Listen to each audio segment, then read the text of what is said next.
كبرات تخطاتلتي ساتلايت تلفزيون إريسات ساتلايت تلفزيون إريسات أبزز لكم سلام وسناي كون لكم إننا تمنيت ناي فريكوينسي مكيار جيراس لزلا بز السعب حدش مسمرنا أب ساتلايت كتكتاتلونا بأخبرات نعدم شمونتا WB same position شوعات تبلع لشمونتا ويست frequency 13 600 87 ميجا هرتز polarity H transponder number FEM 9 DVB-S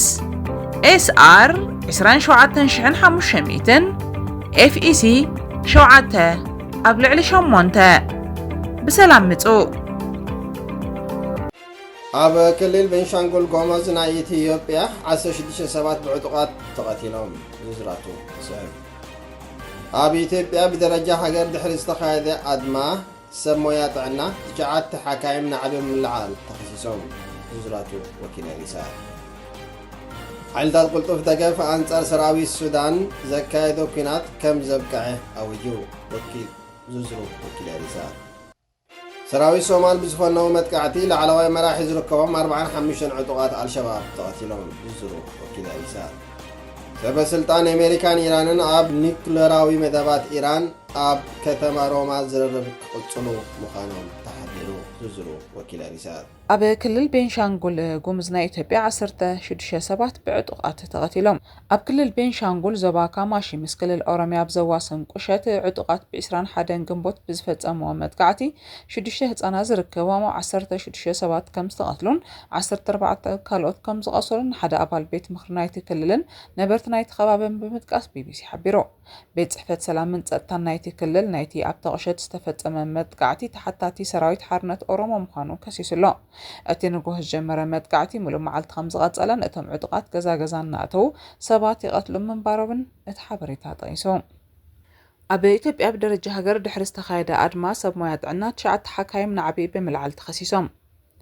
أبي إثيوبيا مستي بسب مويات عنا بدرجة هجر زكايد زلو أدما بزت أساسر مسد أرى سلام حيلتات بمتحبار نعبي أبي ملعل تساتيفهم بزبل كسي فلبتك إلى أناتوميك دكتور مهالي تقوعش تركبهم تشعت حكايم تأثيرهم تمالي إسران حدن جنبوت أبل علواي بيت فردي مقابايا أرادة 5 غرب أديس ستاندرد حبيرو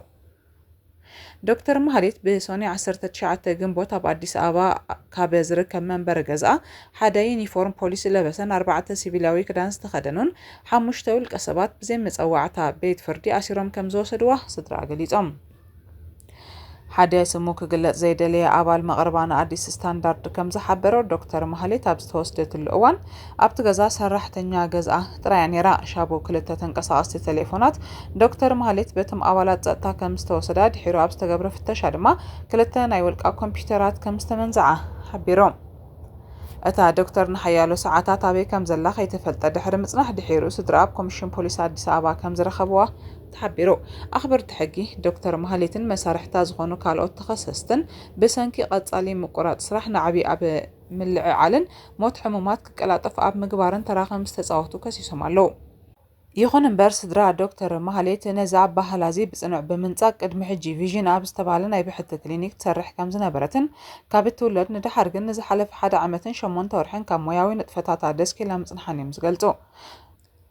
دكتور مهاليت أبز غرب أوان مس BBC فوكاس أون أفريكا بزكايدو تقال محتت بزعبا أسقاقي خونتات سرعة كنت عنا إثيوبيا ملكيتا أبي إثيوبيا أخل تسقاطا زلو سرعة عنا يلن بمبال بقلت زي عقبتا أسمي عني رأي نتي حزرت أقدستي تسقاطات بمنقف نسب مويات عنا زقات أمام زلو قطباوي بدهوتات انت اللاي زي تمتات أنا وطايتات من برا أبايتن موقع عزيانون أولي حنيرا أتي منقستي أبز عمت زجبر وسخ دموز مستحجز اللي وسخ وطايتات كم زي متعطنون قليسا إذا زكايد زلو أدما سرحتن يتعطعنا حب ملأت هاجر نزركبا هوسبيتالات تسرح عنده كبل يقبر بمهلاو أبكنكن حمومات بزعبا كسعبو زغل على طاويز الواس كفتاتات النعبي خير كم زلو تعذبتي حبرو منقستي زاقيت زعقب وساني أي هبن نتم أدما زقبرو زلو سوما زرقاق ملسون أي هبن حالتات قلت أفدقف أنصار سراوي السودان زكايدو كينات كم زبقع هاويجو ሓይልታት ቅልጡፍ ደገፍ አንጻር ሰራዊት ሱዳን ከካይዶ ዝጸንሐ ወተሃደራዊ ግጭት ደው ከብሎም ምዃኑ መግላጹ መርበብ ሓበሬታ ታግ ፕረስ ገሊጹ። ፖለቲካዊ መሪሕነት ሓይልታት ቅልጡፍ ደገፍ ትማሊ 21 ግንቦት ኣብ ዘውፅኦ መግለጺ ዋላ እኳ ጭቡጥ ስጉምታት እንተዘይቕረበን ነቲ ኣብ ቀረባ እዋን ኣብ ዓውደ ውግእ ዘጋጠሞ ስዕረት ኣፍልጦ እንተዘይሃበን ሓዳስ ሃገረ ሱዳን ንምህናጽ ኣብ ዝዓለመ ሓድሽ ምዕራፍ ይኣቱ ከም ዘሎ ግን ኣፍሊጡ ኣሎ። እዚ ትጽቢት ዘይተገበረሉ መግለጺ ሰራዊት ሱዳን ኣብ ርእሰ ከተማ ሱዳን ዝኾነት ካርቱምን ከባቢኣን ሙሉእ ብሙሉእ ውሕስነት ከም ዝረኸበ ድሕሪ ምግላጹ ድሕሪ 2 መዓልቲ ወፂኡ ዘሎ። ሓይልታት ቅልጡፍ ደገፍ ምቋም ትካላት ሲቪላዊ ምሕደራ ወሳኒ ምዃኑ ኣስሚሩሉ ኣሎ። ይኹን እምበር እዘን ዝበሃላ ዘለዋ ትካላት ብኸመይ ወይ መዓስ ከም ዝቖማ ንጹር ሓበሬታ ይሃበን። ወተሃደራውያን ሰበስልጣን ሱዳን ኣብ ውሽጢ ክፍለ ሃገር ካርቱም ኩሉ ህላዊ ሓይልታት ቅልጡፍ ደገፍ ከም ዝተወገደ ብምርግጋጽ ኣብ ወሰነታ ከተማ ንኣሽቱን ዝተነጸሉን ተቃወምቲ ጥራይ ከም ዝተረፉ ኣመልኪቶም። ወተሃደራዊ ኣፈኛ ሰራዊት ሱዳን ነቲ ኣብ ካርቱም ዝተኻየደ ውግእ ብወተሃደራዊ ኣገባብ ዝተፈትሐ ክብል ገሊጽዎ። ሰራዊት ሱዳን ንኹለን ዞባታት ሱዳን ንምምላስን ሃገራዊ ምርግጋእ ንምምላስን ብተወፋይነት ክሰርሕ ምዃኑ ድማ ገሊጹ። እዚ ሃንደበታዊ ምዕባለ እዚ ኣብ ዘመናዊ ታሪክ ሱዳን ሓደ ካብቶም ቀተልቲ ግጭታት ኣብ ዝካየድ ዘሎ እዋን እዩ ዝረአ ዘሎ። ዋላ እኳ ሓይልታት ቅልጡፍ ደገፍ ኩነታቱ እንተተቐየረ ኣብቲ ወጥሪ ዝተረኣየ ፍኹሰት የለን። ሓያሎ ተዓዘብቲ ድማ እቲ ስጉምቲ ናብ ሰላም ዝወስድ ሓቀኛ ስጉምቲ ድዩ ወይስ ስትራቴጂካዊ ፖለቲካዊ ስልቲ ቀሲልካ ዝረአ ምዃኑ ብኣግኡ ጥርጣሮም ይገልጽ ኣለዉ። እዚ ከምዚ ኢሉ እንከሎ ኣብ ሱዳን ሰብኣዊ ኩነታት እናገደደ ይኸይድ ከም ዘሎ ይግለጽ ኣሎ። ብሰንኪቲ ሓድሕዳዊ ግጭት ብሚልዮናት ዝቑጸሩ ሰባት ተመዛቢሎምን ንሕፅረት መግቢ ማይን ቀረብ ሕክምናን ተቓሊዖም ይርከቡ። ማሕበረሰብ ዓለም ድማ ብህፁፅ ተኽሲ ደው ከብልን ንኹሉ ዝሓቁፍ ፖለቲካዊ ዘተ ክካየድን በተደጋጋሚ ይጽዋዕ ኣሎ። ሰራዊት ሶማል ብዝፈነወ መጥቃዕቲ ላዕለዋይ መራሒ ዝርከቦም 45 ዕጡቓት አልሸባብ ተቐቲሎም። ሓይልታት ጸጥታ ሶማል ኣብ ዞባታት ሂራንን ታሕታይ ሸበሌን አንጻር አልሸባብ ኣብ ዘካየድዎ ስርሒታት ሓደ ላዕለዋይ መራሒ ናይቲ ጉጅለ ዝርከቦም 45 ዕጡቓት አልሸባብ ከም ዝተቐትሉ ምግላጾም ኣገልግሎት ዜና ኣናዶሉ ሓቢሩ። ሃገራዊ ኣገልግሎት ስለላን ጸጥታን ሶማል ብ21 ግንቦት ኣብ ዘውፅኦ መግለጺ ኣብ ዞባ ሂራን ኣብ ከባቢ ኤል ሓረሪ ካብ 20 ግንቦት ድሕሪ ቀትሪ ክሳብ 21 ግንቦት 6 ግዜ መጥቃዕቲ ነፈርቲ ከም ዝተፈጸመን ላዕለዋይ መራሒ ዝርከቦም 45 ተዋጋእቲ ኻዋሪጅ ከም ዝሞቱን ሓቢሮም። በዓል ስልጣን ጸጥታ ናይቲ ዞባ ኣሕመድ መሐመድ ንኣናዶሉ ኣብ ዝሃቦ ሓበሬታ ኣገልግሎት ስለላ ሶማሌት ጉጅለን ላዕለዎት መራሕትን ተሓቢኦሙሉ ዝነበሩ ቦታ ንምጥቃዕ ሰብ ኣልቦ ነፈርቲ ከም ዝተጠቀሙ ገሊጾም። እቶም ኣብቲ ስርሒታት ዝተቐትሉ ዕጡቓት አልሸባብ ካብ 2023 ጀሚሩ ኣብ መቃዲሾ ብመጥቃዕቲ ሞርታት ተሓታቲ ዝኾነ ላዕለዋይ መራሒ አልሸባብ ከም ዝርከቦም ሃገራዊ ኣገልግሎት ስለላን ጸጥታን ሶማል ኣረጋጊጹ። ንሱ ኣብ ዞባ ታሕታይ ሸበሌ ኣብ ከባቢ ሳቢብ ኣብ ዝተወጠነ ስርሒት ከም ዝተቐትለ ድማ ኣፍሊጡ። አልሸባብ ንመንግስቲ ሶማል ንልዕሊ 16 ዓመታት ክቃለሱ ዝጸንሐ ዕጡቕ ሓይሊ አልሸባብ በተደጋጋሚን ሰበስልጣን መንግስትን ወተሃደራዊ ኣባላትን ዕላማ ክገብር ምጽንሑ ይፍለጥ። ብኻልእ ወገን ኣሜሪካ ኣብ ሶማል ብዘካየደቶ ንዕጡቓት ዳዕሽ ዕላማ ዝገበረ ሓድሽ መጥቃዕቲ ነፈርቲ 10 ተዋጋእቲ ከም ዝተቐትሉ ሚሊታርኒ ዝተባህለ ዘይመንግስታዊ ትካል ሓቢሩ። በዚ ናይ ሕጂ መጥቃዕቲ ቁጽሪ ናይቶም ፕሬዚደንት ትራምፕ ናብ ስልጣን ካብ ዝመጽእ ንድሓር ዝተቐትሉ ኣባላት ዳዕሽ ልዕሊ 100 ከም ዝበጽሐ ካብ ዋይት ሃውስ ዝወፀ መግለጺ ሓቢሩ። ኣሜሪካ ምስ ፌደራላዊ መንግስቲ ሶማል ብምትሕባር ካብ መጀመርታ ወርሒ ለካቲት መጥቃዕቲ ነፈርቲ ኣብ ልዕሊ ጉጅለ ዳዕሽ ከተካይድ ከም ዝጀመረት ይፍለጥ።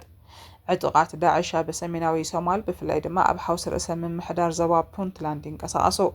ኣዛዚ ኣሜሪካ ኣብ ኣፍሪቃ ሓሊፉ ኣብ ልዕሊ ዒላማታት ዳዕሽ ሶማል መጥቃዕቲ ነፈርቲ ውግእን ሰብ ኣልቦ ነፈርትን የካይድ ኣሎ። ሰበስልጣን ኣሜሪካን ኢራንን ኣብ ኒኩሌራዊ መደባት ኢራን ኣብ ከተማ ሮማ ዝርርብ ክቐጽሉ ምዃኖም ተሓቢሩ። ኣብ መንጎ ሰበስልጣን ዋሽንግተንን ቴሄራንን ጽባሕ ዓርቢ 23 ግንቦት ኣብ ከተማ ሮማ ሓምሻይ ዙርያ ዝርርብ ኒኩሌር ክካየድ ምዃኑ አልጀዚራ ሓቢሩ። ሚኒስትሪ ጉዳያት ወጻኢ ኦማን ባድር አልቡሳይዲ ሰበስልጣን ክልቲአን ሃገራት ኣብ ሮማ ተራኺቦም ክዛተዩ ምዃኖም ብ21 ግንቦት ኣረጋጊጹ። ክልቲአን ሃገራት ኣብ ምህብታም ዩራኒየም ኢራን ዘይዕረቕ መርገጽያን ድሕሪ ምግላጸን ድሕሪ ሒደት መዓልታት እቲ ናይ ኒኩሌር ዝርርብ ክቕጽል ምዃኑ ምግላጹ ፍሉይ ይገብሮ። ሰበስልጣን ኣሜሪካ ኢራን ኒኩሌራዊ መደባታ ከተጎድል ጥራይ ዘይኮነ ምህብታም ዩራኒየም ሙሉእ ብሙሉእ ደው ከተብሎ ከም ዝደልዩ ክገልጽ እንከለዉ ቴሄራን ድማ እዚ ጠለብ ተቐባልነት ከም ዘይብሉ እያ ክትምልስ ጸኒሓ። ላዕለዋይ መራሒ ኢራን ኣያቶላህ ዓሊ ኸሜኒ ብ20 ግንቦት ኣብ ዝሃቦ መግለጺ ሃገሩ ዩራኒየም ንምህብታም ፍቓድ ኣሜሪካ ከም ዘድልያ ገሊጹ ኣሎ። ኢራን ዩራኒየም ከተህብትም ኣይንፈቅድን ኢና ዝብል መግለጽታት ዕሽነት ይድማይሉ ቀንዲ ተዛታይ ኣሜሪካ ስቲቭ ዊትኮቭ ምህብታም ዩራኒየም ቀይሕ መስመር ድሕሪ መባሉ ዓሊ ኸሜኒ ዋሽንግተን ዋላ ሓደ ሚእታዊት ናይ ምህብታም ዓቕሚ ኢራን ክትፈቅድ ኣይግባእን ክብል መሊሶም ዋሽንግተን ኢራን ድሮ ዩራኒየም ካብ ወጻኢ ብምእታው ንፍርያት ጸዓት ዝኸውን ኒክሌራዊ ስራሓት ከተካይድ ከም እትኽእል ብምግላጽ ቴህራን ኣብ ውሽጢ ሃገር እተፍርዮን ኣጽዋር ዝውዕል ኒክሌራዊ ባእታ ግን ሓደገኛ ምዃኑ ገሊጻ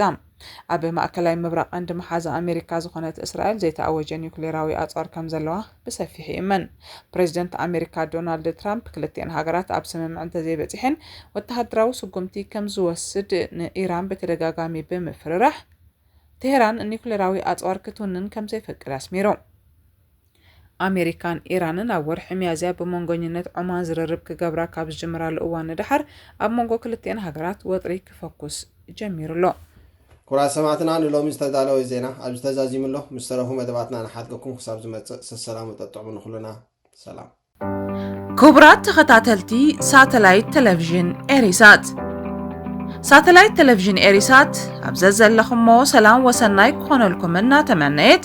ናይ ፍሪኩዌንሲ ምቅያር ጌራ ስለ ዘላ በዚ ስዕብ ሓድሽ መስመርና ኣብ ሳተላይት ክትከታተሉና በኣኽብሮት ንዕድም E8WB same position 7/8 west frequency 12687 MHz polarity H transponder number FEM9 DVB-S SR 27500 FEC 7/8 بسلام متو